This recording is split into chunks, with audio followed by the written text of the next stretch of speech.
3 months had passed since the Galactic Council's assessment, when the long-range sensors detected something that sent waves of panic through every civilized system in the galaxy. The readings were unmistakable, even though many had hoped never to see them again. The Devourers had returned. The ancient machine intelligence had been thought extinct for over 1,000 years, destroyed in a legendary war that had cost entire species their homeworlds. Now their distinctive energy signatures appeared at the galaxy's edge, moving inward with terrifying purpose. The fleet was massive, consisting of ships that seemed to grow and adapt even as they traveled through space. Admiral Velneth called an emergency session of the Galactic Defense Coalition. Representatives from every member species gathered via holographic communication as their fleets mobilized for what many believed would be the final war. The atmosphere was tense as reports continued to arrive about the approaching threat. The Devourer fleet consists of approximately 50,000 vessels of various sizes, reported. The chief intelligence officer, a spider-like being from the Arachnid Collective. Our analysis indicates they have advanced significantly since their last appearance. Their ships show new configurations and weapon systems we have never encountered. Commander Zexthul stood to address the assembly. His confidence from the previous meeting had been replaced by grim determination. The Korthak Empire's Crimson Guard stands ready to lead the first assault. Our disciplined formations and superior firepower will hold the line while other forces organize their defenses. The Veltar representative's crystalline form pulsed with determined light. Our energy weapon specialists will provide long-range support. The combined might of our particle beam arrays should prove effective against machine targets. The Hive delegate spoke with its collective consciousness. Our swarm tactics will overwhelm their individual units. Quantity has its own quality, and we can field more ships than any other single species. As the alien commanders outlined their strategies, Captain Monroe received a priority communication from Earth Command. The message was brief but clear. Human forces were to be assigned support roles only. Medical evacuation, supply runs, and rear area security.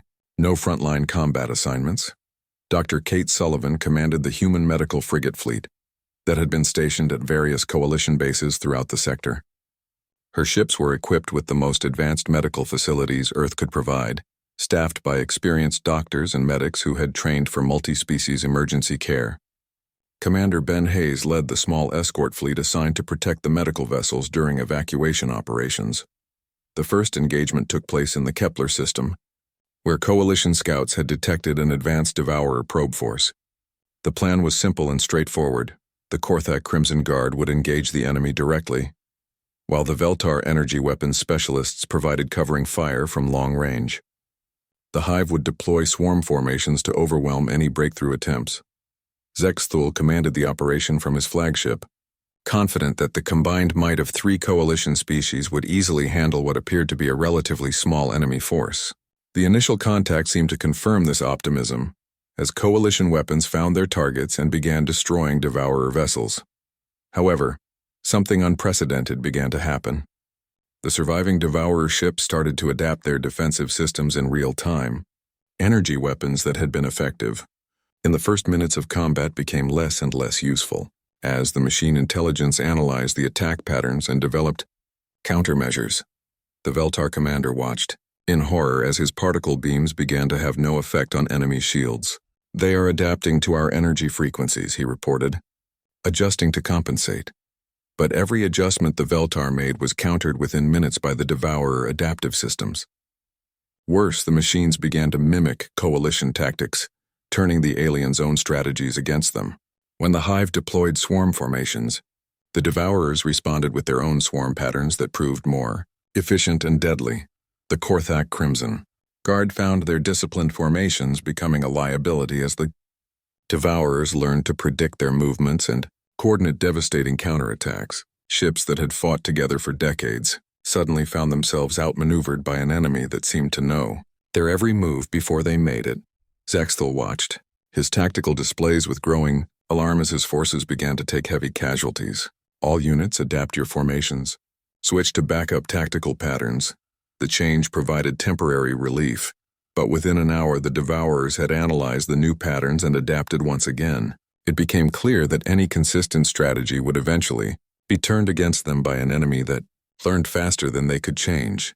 The battle turned into a rout as coalition forces found themselves fighting an enemy that seemed to anticipate their every move. The Veltar were the first to retreat, their energy weapons having become completely ineffective. The Hive's collective consciousness struggled to coordinate new tactics faster than the machine learning algorithms could adapt to. Them Zexthol's own flagship came under direct assault as Devourer units demonstrated they could now mimic Korthak combat patterns perfectly. Only a desperate retreat saved the Crimson Guard from complete annihilation. As the battered coalition forces fell back to defensive positions, human medical ships moved forward to begin evacuation operations. Dr. Sullivan's teams worked frantically to rescue wounded aliens from disabled vessels while Commander Hayes's escorts fought to keep the medical ships safe. Corporal Amy Carter led a team of human medics aboard a damaged Veltar cruiser, working to stabilize the crystalline being's unique physiology while under sporadic enemy fire. The Veltar crew watched in amazement as these supposedly weak humans risked their lives repeatedly to save alien soldiers who had dismissed them as inferior. Just months earlier, similar scenes played out across the battlefield as human medical teams evacuated Korthak, Hive, and other coalition wounded. The aliens began to notice that human medics never left anyone behind, regardless of species or the tactical situation. They also observed that human escort pilots showed remarkable skill at evasive maneuvers and defensive tactics. As the coalition retreated to regroup, reports came in from other systems where similar encounters had taken place.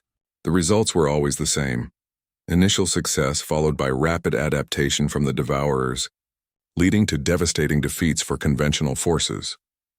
Emergency war councils convened as the scope of the threat became clear. The Devourers were not just back, they were more dangerous than ever. Their ability to adapt to any conventional military strategy made them nearly impossible to defeat using traditional tactics. High Admiral Velneth addressed the assembled coalition leadership via secure communication. "We are facing an enemy that learns from every engagement. Our standard military doctrine appears to be ineffective against their adaptive capabilities." Species representatives began to argue about alternative strategies.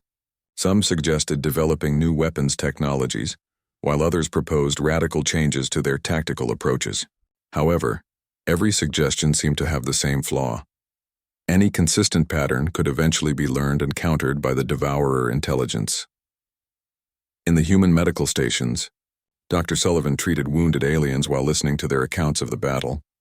The survivors all described the same phenomenon: an enemy that seemed to become smarter and more dangerous with each passing minute of combat.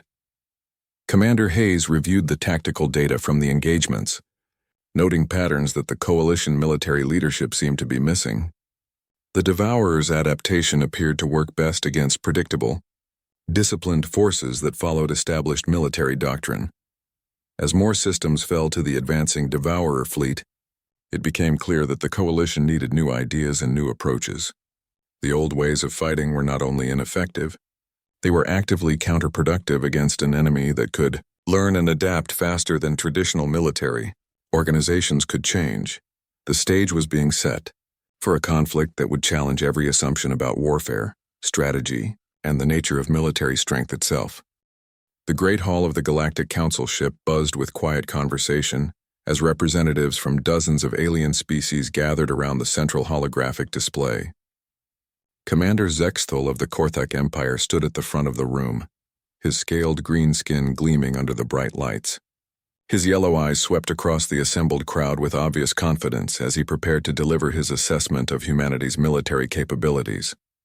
Captain Lisa Monroe sat in the observers section alongside Sergeant Jake Rodriguez, both wearing their crisp Human Defense Corps uniforms. They had been granted permission to witness this evaluation session, though they were not allowed to speak or participate in the discussions. Monroe kept her expression neutral as she watched the alien commander arrange his data files on the podium.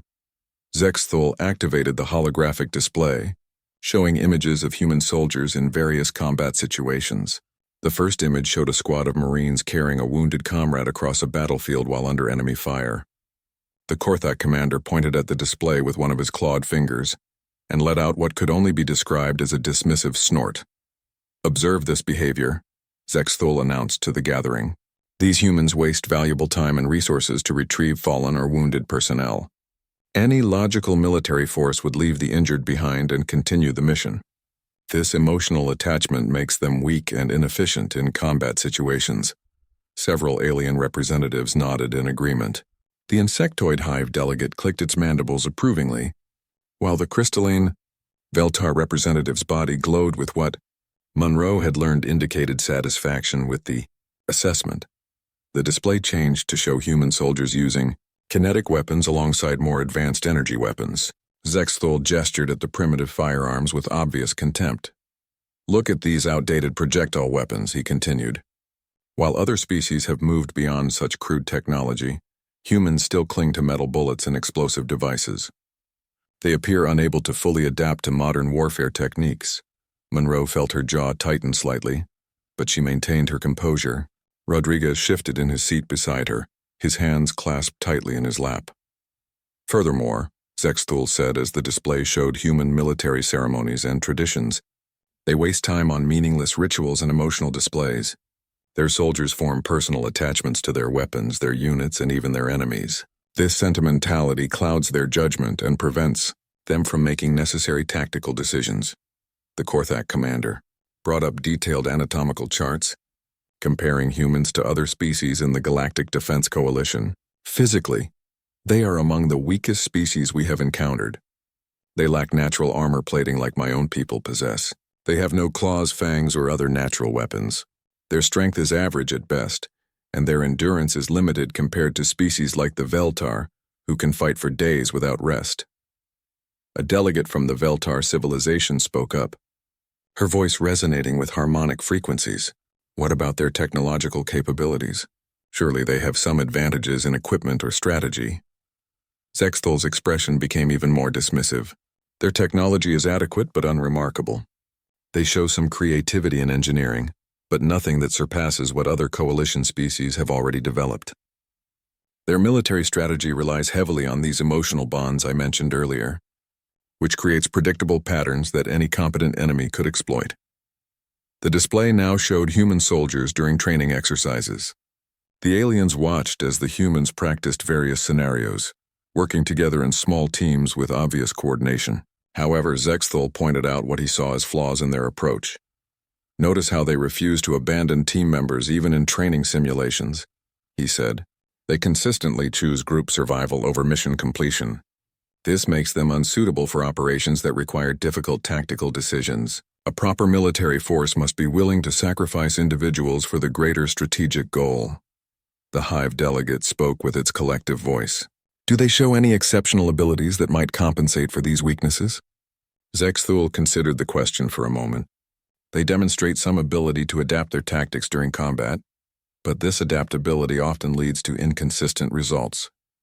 They lack the disciplined precision that comes from proper military hierarchy. Their soldiers are encouraged to think independently, which creates chaos in coordinated operations." Monroe and Rodriguez exchanged a quick glance. They had both served in enough joint operations to know that human tactical flexibility was often what saved the day when rigid battle plans failed, but they remained silent. "In conclusion," Zexthul announced as he deactivated the holographic display, "while humans may prove useful as support personnel, engineers, or medical staff, they are fundamentally unsuited for frontline combat roles. Their emotional nature, physical limitations, and inefficient tactical doctrine make them a liability in serious military operations." The room filled with murmurs of agreement from most of the alien representatives. A few species remained quiet, but none spoke up to challenge the assessment. The Korthak commander looked pleased with the reception of his presentation. High Admiral Velneth of the Galactic Council stood to address the assembly. "Thank you, Commander Zexthul, for this thorough analysis. Based on this evaluation, humanity's application for full combat membership in the Galactic Defense Coalition will be reviewed accordingly. They will be offered positions in support roles commensurate with their demonstrated capabilities." The Admiral turned toward the human observers. "Captain Monroe, Sergeant Rodriguez, you are dismissed. Please convey our decision to your superiors. Earth's contributions to the Coalition will be valued in appropriate non-combat capacities." Monroe stood and saluted formally. "Understood, Admiral. We will relay your decision to Earth Command." As the two humans made their way out of the Great Hall, they could hear continued discussion about their species' limitations. The aliens spoke openly about humanity's weaknesses, apparently unconcerned that the human representatives might still be within earshot. Once they reached the corridor outside the meeting hall, Rodriguez finally spoke in a low voice. "They have no idea what they just did, do they?" Monroe allowed herself a small smile. "None whatsoever. Command expected this reaction. That's why we have the backup plans ready." They walked in silence toward their transport shuttle, both thinking about the reports they would need to file. Earth's military leadership had prepared for this scenario, knowing that alien species would likely underestimate human capabilities. The dismissive attitude they had just witnessed would make the eventual revelation all the more impactful. As their shuttle departed the Galactic Council ship, Monroe looked back at the massive vessel through the viewport. She wondered how long it would be before they saw it again, and under what circumstances that reunion might occur. Something told her it would be sooner than anyone expected. The Galactic Defense Coalition headquarters had become a place of barely controlled panic, as reports continued to arrive from the front lines. System after system fell to the advancing Devourer fleet, and every conventional military strategy had proven not just ineffective but actively harmful against an enemy that learned faster than they could adapt. Admiral Velneth stood before a holographic display, showing the current tactical situation. Red markers indicated lost systems. Yellow showed contested areas, and the shrinking patches of blue represented coalition-controlled space. The alien leader's usually calm demeanor showed cracks of stress as he addressed the emergency council session. "We have lost 17 major systems in the past 2 weeks," the admiral reported. "Our casualty rates are approaching 60% in fleet engagements. Every battle teaches the Devourers more about our tactics, while we learn nothing useful about theirs." Commander Zexthal's scaled face showed the strain of recent defeats. His once proud Crimson Guard had been reduced to less than 30% of its original strength. "Our most disciplined formations have become liabilities. The enemy predicts our movements with increasing accuracy. Traditional military hierarchy appears to be working against us." The Veltar representative's crystalline form pulsed with frustrated energy patterns. "Our analysis suggests the Devourer's machine intelligence processes tactical data faster than any biological mind can adapt. We cannot outthink a computer that learns from every microsecond of combat." Several species representatives began arguing about possible solutions. Some suggested retreating to fortified positions and waiting for the enemy to make mistakes. Others proposed developing entirely new weapons technologies that the Devourers had never encountered. However, every suggestion seemed to face the same fundamental problem. Any pattern could eventually be learned and countered.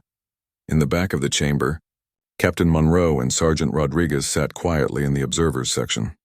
They had been called to headquarters for debriefing about human medical operations during the recent battles.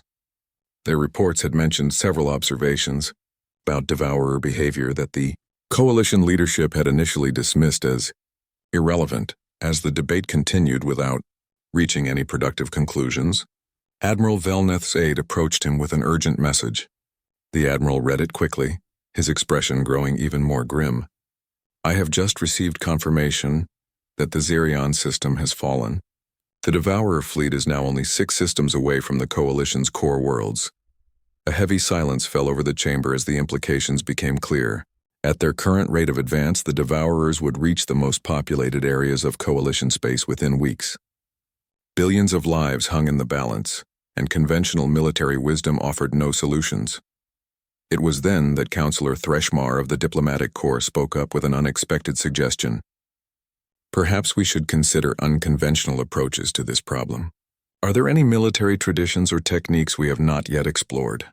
Several representatives looked puzzled by the question. The Coalition's military doctrine had been developed over centuries of warfare between various species, incorporating the best tactics and strategies from each member civilization. What could they have missed? High Admiral Velneth's gaze fell on the human observers. During the recent medical evacuations, human personnel had demonstrated some unusual capabilities that had caught the attention of Coalition intelligence officers. Their medical teams had successfully rescued personnel from situations that other species had considered hopeless, and their escort pilots had shown remarkable adaptability under pressure. "Captain Monroe," the admiral said, addressing the human representative directly. Your people have been assigned to support roles during this conflict. However, I am curious about human military capabilities that may not have been fully evaluated during your initial assessment. Monroe stood and moved to the center of the chamber. Admiral, human military doctrine differs significantly from coalition standards. Our approach to warfare emphasizes adaptability, individual initiative, and tactical flexibility, rather than rigid hierarchy and predictable formations. Zexthol's yellow eyes narrowed with skepticism. We have already established that human emotional attachments and inconsistent tactics make your forces unsuitable for serious military operations. With respect, Commander, Monroe replied calmly, those same characteristics might be exactly what we need against an enemy that adapts to consistent patterns. Human soldiers are trained to think independently and change their approaches constantly. We deliberately avoid predictable behaviors that enemy forces can analyze and counter. The Hive delegate's collective voice expressed confusion. How can military forces function effectively without coordinated patterns and disciplined formations? Chaos cannot defeat organization. Sergeant Rodriguez joined Monroe at the center of the chamber. Our tactical doctrine is based on controlled chaos. Small unit operations with independent decision-making authority. Soldiers who can adapt their methods minute by minute based on changing conditions. We have found that unpredictability is often more valuable than perfect coordination. The Veltar representative's form flickered with interest. You are suggesting that inconsistency could be a weapon against an enemy that relies on pattern recognition? Monroe nodded. Human military history is full of examples where unconventional tactics defeated superior forces. We learned long ago that rigid military thinking can become a weakness when facing adaptable enemies. Our soldiers are taught to break rules when necessary, and to value mission success over tactical purity. Admiral Velneth considered this information carefully. The coalition was facing extinction, and conventional approaches had proven worse than useless. Perhaps it was time to try something completely different. What would human forces require to participate in frontline combat operations? Authorization to deploy our own tactical methods without interference, Monroe replied. Our soldiers work best when given mission objectives rather than detailed operational plans. We need the freedom to adapt our approaches based on battlefield conditions. Zexthol's voice carried obvious skepticism. You are asking us to trust the defense of civilization to undisciplined forces using primitive weapons and emotional decision-making. We are asking you to trust the defense of civilization to forces that cannot be easily predicted or countered by machine intelligence, Rodriguez corrected. Our emotional decision-making is exactly what makes us unpredictable. Our primitive weapons work in ways that energy-based systems do not. Our undisciplined approach means we can change tactics faster than any computer can adapt. The chamber filled with heated discussion as various species debated the merits of this unconventional proposal. Some representatives argued that desperation was driving them to consider ridiculous options. Others pointed out that conventional wisdom had already failed catastrophically. High Admiral Velneth called for order. The situation is critical enough to warrant experimental approaches. Captain Monroe, you have authorization to deploy human combat forces using your own tactical methods. However, this will be a limited trial, one engagement to assess the effectiveness of your unconventional warfare techniques. Monroe saluted formally. Understood, Admiral. We will not disappoint you. As the emergency session concluded, representatives from various species approached the human officers with questions about their proposed tactics. The concept of deliberately unpredictable military behavior was alien to most coalition species. But desperation was making them willing to consider options they would have dismissed under normal circumstances. Commander Zexthol approached Monroe as the chamber emptied. Captain, I hope you understand the stakes involved here. If human tactics prove as ineffective as I suspect, the coalition's remaining forces will be committed to a doomed strategy. Monroe met his gaze steadily. Commander, human tactics have been underestimated before. Sometimes that works in our favor. As the human officers left the headquarters to begin preparations for their first combat deployment, they carried with them the hopes and doubts of an entire galactic civilization. The next engagement would determine whether human military doctrine could succeed where conventional warfare had failed, or whether the galaxy would fall to an enemy that had learned to defeat every predictable strategy. The Kepler system became the testing ground for humanity's first major combat deployment against the Devourers. Captain Monroe had carefully selected a diverse group of human military personnel, representing different branches and specialties.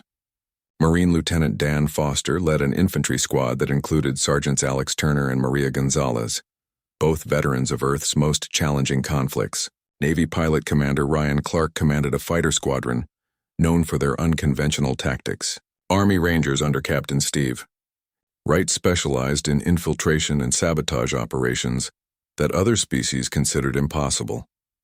The Coalition's battle plan placed human forces in what commanders considered appropriate support roles.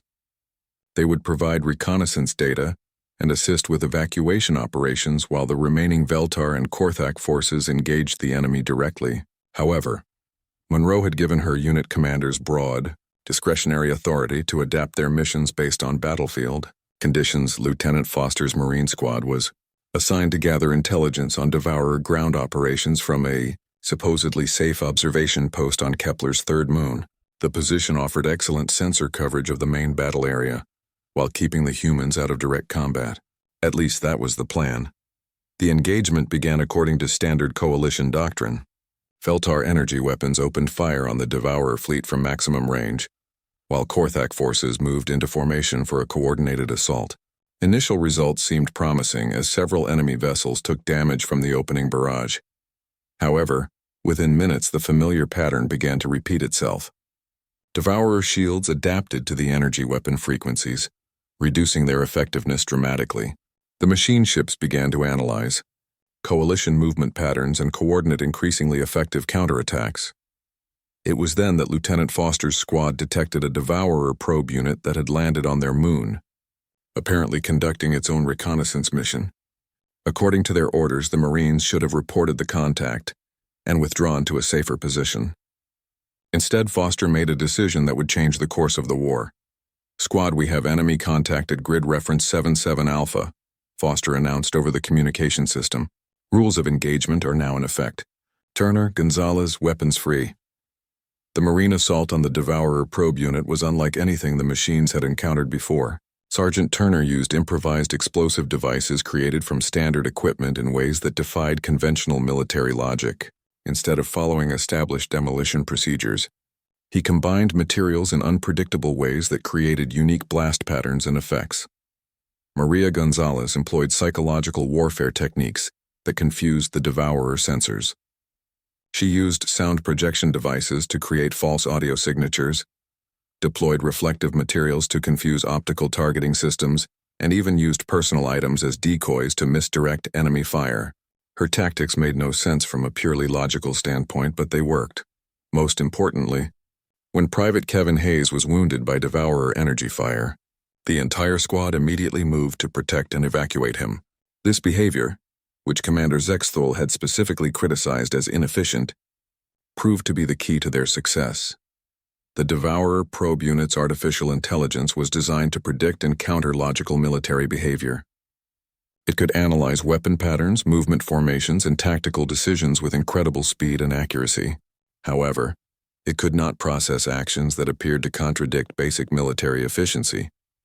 When the human Marines risked their tactical advantage to save a wounded comrade, the Devourer intelligence experienced something unprecedented: uncertainty. The decision made no logical sense from a military perspective, yet it clearly served some purpose that the machines could not calculate. Meanwhile, Commander Clark's fighter squadron was demonstrating similar unpredictability in space combat. Instead of maintaining tight formations like other Coalition pilots, the human fighters broke into individual combat styles that reflected each pilot's personal training and experience. Pilot Sarah Walsh discovered that her energy weapons were being adapted to by Devourer shields, so she immediately switched to kinetic rounds and ramming tactics. When those proved less effective than hoped, she began using her fighter's drive exhaust as a weapon, directing superheated plasma at enemy sensors and weapon systems. Captain Tony Lee employed evasive maneuvers that violated every principle of efficient space combat. His flight patterns were so erratic that they confused both enemy targeting systems and friendly observers. However, his survival rate was significantly higher than pilots who used standard Coalition tactics. The breakthrough came when Captain Wright's Rangers managed to infiltrate a Devourer command ship using stealth, techniques that predated space combat by thousands of years. Wright led his team through the enemy vessel's maintenance passages, avoiding detection by using methods that machine intelligence had no reference points for. The Rangers moved through the ship like ghosts, using hand signals instead of electronic communication, carrying chemical explosives instead of energy weapons, and employing infiltration techniques learned from ancient Earth conflicts. When they reached the ship's central processing core, they planted charges that were designed to create maximum psychological impact rather than optimal structural damage. The explosion that destroyed the Devourer command ship was accompanied by a data burst that Wright had programmed to transmit what appeared to be human emotional responses. The machine intelligence received signals that it interpreted as fear, anger, and determination, concepts that it had no framework for understanding. More importantly, the human units began coordinating with alien forces in ways that defied conventional military hierarchy. Dr. Sullivan's medical teams had earned the respect and trust of alien soldiers through their previous rescue operations. This emotional bond created cooperation that transcended species barriers and military protocols. When Sergeant Rodriguez's unit came under heavy fire while trying to rescue a wounded Korthak officer, they called for assistance from nearby Veltar forces. The crystalline beings responded not because of military orders, but because they had witnessed human medics risking their lives to save Veltar, personnel in previous engagements. The trust-based cooperation that emerged from these emotional connections created tactical possibilities that no military computer could predict or counter. Units from different species began working together based on mutual respect rather than rigid command structures, creating unpredictable alliances that changed minute by minute based on battlefield conditions. Commander Zexthul observed these developments from his flagship with growing amazement. He watched human forces coordinate attacks using methods that made no logical sense, yet proved devastatingly effective against an enemy that had previously adapted to every coalition strategy. The Devourer fleet began to experience systematic failures as their adaptation algorithms struggled to process human tactical behavior. Every time the machines thought they had identified a pattern, the humans would change their approach in ways that seemed to prioritize emotional factors over tactical efficiency. When Captain Morrison's destroyer found itself surrounded by enemy vessels, she ordered a ramming attack at the exact moment when retreat would have been the logical choice. The unexpected maneuver destroyed a critical Devourer relay ship and disrupted their fleet coordination. At a crucial moment in the battle, the engagement ended with the Devourer forces withdrawing from the Kepler system for the first time since their return. Coalition losses were significantly lower than in previous battles, and for the first time, the machine intelligence had been forced to retreat rather than adapt and overcome. As the human forces regrouped and prepared their after-action reports, alien officers approached them with questions about their unconventional methods. The concept of deliberately unpredictable tactics was beginning to make sense to species that had previously dismissed human military capabilities. Commander Zexthul requested a private meeting with Captain Monroe. "Your forces performed beyond our expectations," he admitted. "However, I still do not understand how chaos and emotion can be more effective than discipline and logic." Monroe smiled slightly. "Commander, the strongest fortresses can be defeated by enemies who refuse to attack where they are expected. Sometimes the best strategy is to have no strategy at all." The final confrontation came sooner than anyone expected when long-range sensors detected the main Devourer fleet moving directly toward Earth itself. The machine intelligence had apparently decided that humanity represented the most dangerous threat to their expansion and needed to be eliminated immediately. The entire remaining coalition fleet gathered in Earth's solar system for what everyone understood would be the last battle.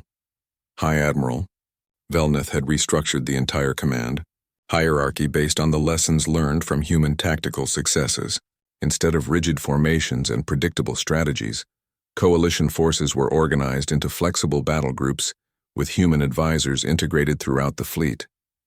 Commander Monroe found herself in overall tactical command, a responsibility that would have been unthinkable just months earlier. The most surprising development was Commander Zexthul's request to serve directly under human command. The proud Korthak warrior had witnessed human tactical methods firsthand and wanted to learn how emotional decision-making could be incorporated into military strategy. Monroe assigned him to work alongside Sergeant Rodriguez's unit, forcing the alien commander to observe human methods at the squad level. The Devourer fleet that approached Earth was massive beyond anything previously encountered. Thousands of ships in configurations that seemed to shift and change as they traveled through space. The machine intelligence had been learning from every engagement, and their vessels now incorporated countermeasures for every known coalition tactic and weapon system. As the enemy fleet entered the outer solar system, Captain Monroe activated the coalition's new tactical approach. Instead of meeting the Devourers with organized formations, human-led battle groups spread throughout the system in apparently random patterns. Each group operated independently with mission objectives rather than detailed battle plans.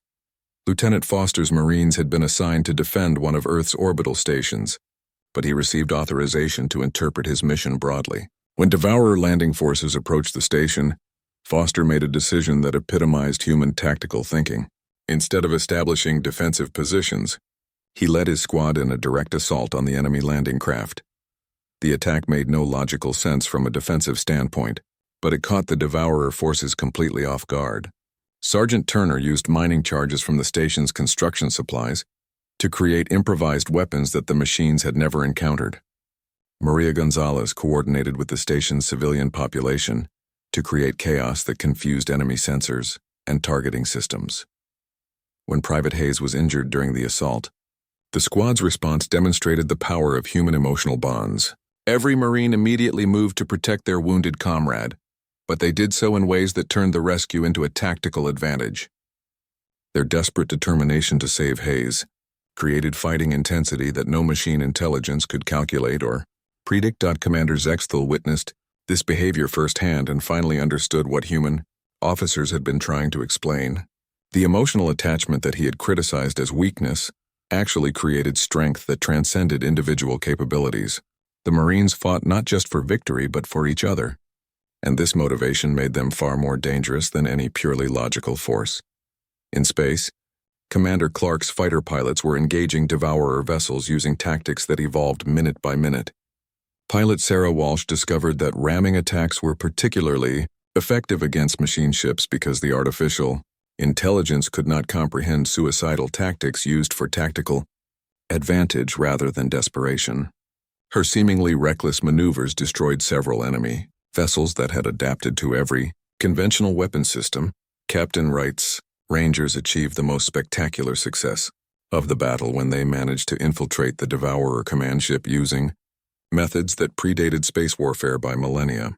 Wright led his team through the massive vessel structure using techniques learned from ancient Earth military history, moving like shadows through corridors designed by machine logic.